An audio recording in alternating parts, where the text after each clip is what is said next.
Hey guys, welcome back. Small Louisiana Homestead here, and today we are going to can up those beautiful orange carrots that we picked out in the garden the other day in that freezing cold snow weather. Glad that's pretty much over, guys. There's still some snow on the ground, but it's about to be gone. So I am relieved. It was a nice experience, but I'm ready for spring, guys. I don't know about y'all, but I'm gonna go ahead and wash up my jars, take care of a few other little things, and then when I come back, I'm going to show you all of this in a short form as possible. I'm sure a lot of y'all out there are used to canning and canning things, but I'm going to just show y'all how I'm going to be doing this. I am going to use a canning book that I did purchase myself. It is this book I've been having. This is a pretty good book on canning, and I'm going to follow this recipe to the T. You know, for the most part, and it calls for about 11 pounds for 9 pints for the pressure canner. Everything that I was cutting up, I was just kind of cutting away, peeling, and doing what I had to do. I ended up with 12 pounds, so I'm a little over. So we might try to make 10 pints. We'll see where it goes. But let me go ahead and get things finished up, then I'll explain to y'all what's going on. Okay guys, I went ahead and turned my oven on warm, and I washed all my jars with hot soapy water. I'm just going to place them in there to get them warmed up. They're not going to get burning hot, but they're going to get warmed up. And while I'm doing that, I went ahead and I covered all my carrots with water in this stock pot here. And we're going to go ahead and bring it to a boil.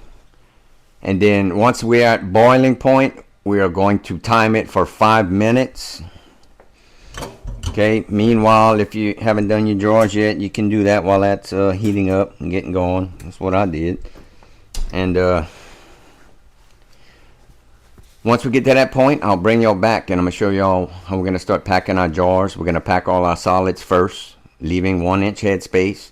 Then we're going to come back with the water that we cooked it in, and we're going to top off our jars 1-inch headspace, and I'll show you exactly how that's done. I'll be right back. Okay y'all, we are back. I took my jars out of the oven. I boiled the carrots for 5 minutes. I just shut it off. This is optional. I'm going to put a half a teaspoon of canning salt in each jar. This is just to season them up a little bit. You can skip this option, guys. You don't have to do this at all. Sometimes I don't do it, or I don't think about it, but if I forget to and I wanted to, then it's not a big deal. Now if you're doing quart jars, you're gonna put 1 teaspoon. Okay, I'm just gonna put a half in these. That's it. Now get my funnel, and we're gonna go ahead and just grab our solids first.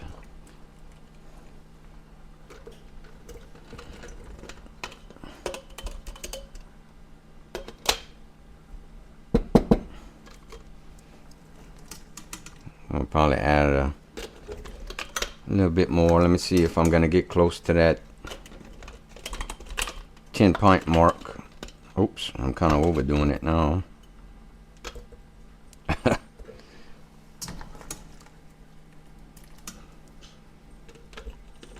You want to work a little, I'm not gonna say fast. You don't want to work too slow. Just stay steady at it.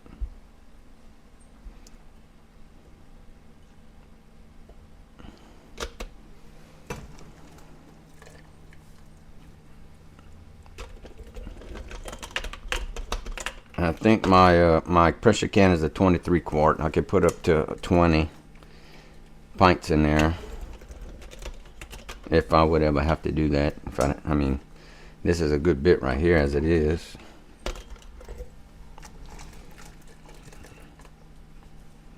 Getting close. I might make a couple more jars. I have to see. I'll just show y'all this, and if I gotta get a couple more jars ready, I will. From this point, we'll be going to the canner.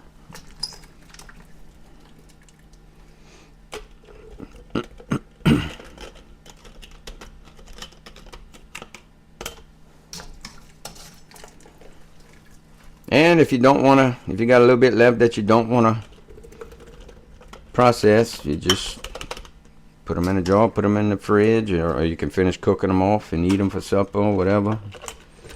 They go good with some baked chicken or something, meatloaf.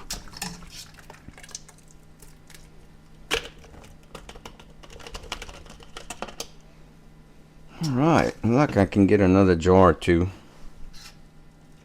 But I'm going to have to clean them. I don't have it ready yet.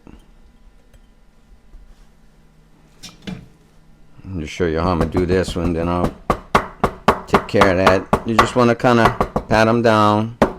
Not hard enough to break anything now.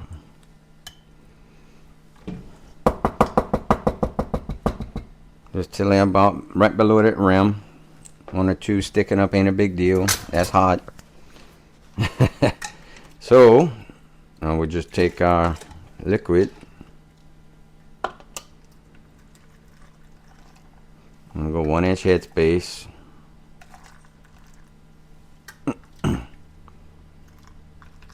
Which 1 inch is about to the bottom of that rim, the threaded area. You can see that right here. So, and then we're gonna debubble.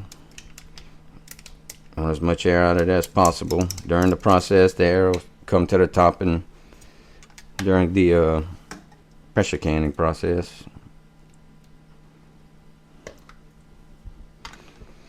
Then I would take a damp paper towel. You can put water because there's nothing that's sticky in this recipe. But I always use vinegar on it because vinegar is a good cleaning agent. So it just something I always do. No matter what it is, if it ain't sticky, I'm still going to use vinegar. And get your lid and 3-finger tight, guys. And that's it. It's going to go into the pressure canner. Okay, that I'm about to start heating up. It's not on yet, but let me go ahead and finish these up, guys, and I'll bring you back, and then excuse me, then I'll show y'all that canning process, and then after that we'll take them out and see what they look like. I'll be right back. Okay, guys, canner is full. As you can see, we got 12 pints. I had 12 pounds of carrots, made 12 pints, so that's about a pound of carrots per jar. So, and the only waste we had was this, guys. That's it. That's it. Landed nicely. Perfect. So, now what I'm going to go ahead and do is we're going to put our lid on.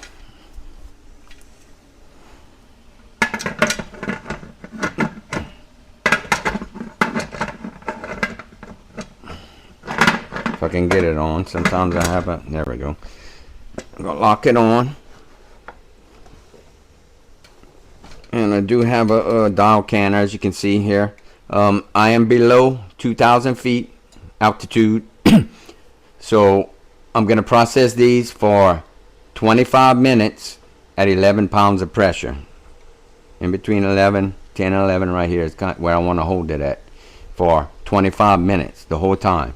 But right now the can is still heating up. So once we get a stream of steam out of this little hole right here, a steady stream of steam, we're going to set a timer for 10 minutes. After that, when 10 minutes is over, we're going to go ahead and drop our weight on it like that. Let the pressure come up to 10 or 11. Then we're going to start our time for 25 minutes. Okay? So by that time, I will bring y'all back, and then we'll see what they look like, guys. See y'all in a little bit. Well, guys, we are done. We went ahead and let the canner cool down. You can see zero pressure. It is still absolutely hot, guys. Wait, once your pressure goes to zero, wait about, I waited about 30 minutes, and this thing is still hot. But we want to make sure, you want to double check, make sure there's no pressure, no steam. Go ahead and pull the weight off. And we'll go ahead and see what we got. It's going to be a little moisture and still some steam. Pull it away from you guys. Ooh, they look awesome.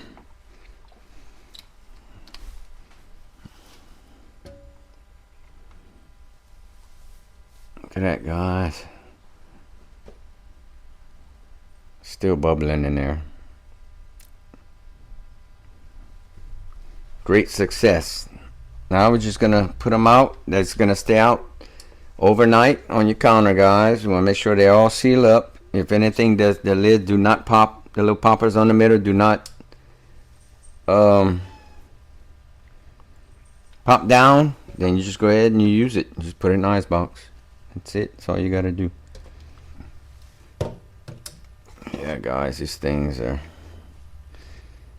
I don't see any signs of siphoning.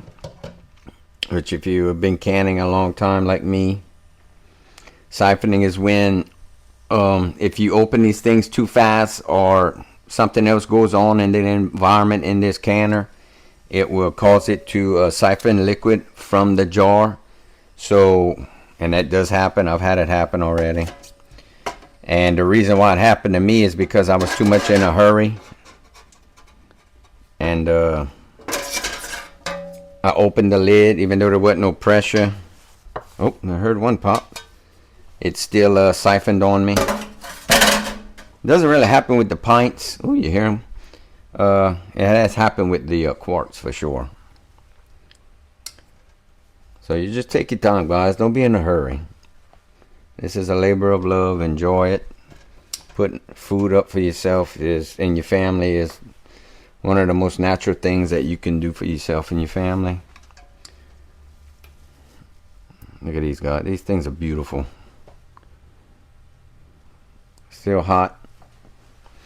We'll let these things sit out overnight. Let them cool. Then you're going to wash your jars. You're going to remove the rings and store them in your pantry, cabinets, wherever you want to put them.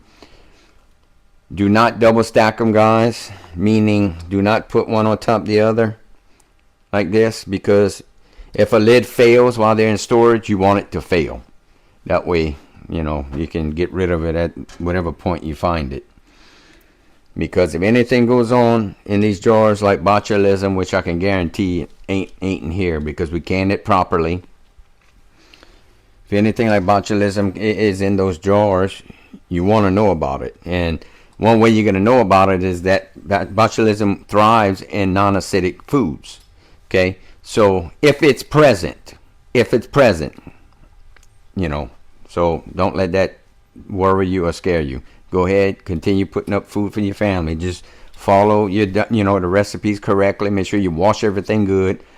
Do not put anything with peelings in here, because that's where the spores, botulism spores, can thrive, because it's in the soil or in the air, if it's even present at all. So, but just follow all the directions of canning. If you have any questions, you can leave them in the comment section, guys, or you can email me. Don't forget to follow my links and stuff. I left that in the description also, guys, and check out my website also. So I want to thank all of y'all once again for joining me. Thank you so much to all my new subscribers, to all my viewers. Y'all keep watching, guys. That helps me out. That helps support me in this channel, guys, so I can keep doing what I've been doing for y'all, guys. And I hope I am a lot of help, guys, because I really enjoy sharing this with y'all. So y'all take care, guys. God bless. Oh, you heard it. They're starting to pop. So that's a good sign too. And once they cooled off tomorrow, like I said, I'm gonna wash them, and I got some little labels. I guess I'm gonna show you all before I let you go. Little labels I made on a little one of them little mini printers. I kind of was able to put my little picture on there from picking the carrots. So, but anyway, guys, thank you so much. God bless. I will see y'all later. Y'all take care. I'll see y'all on the next one.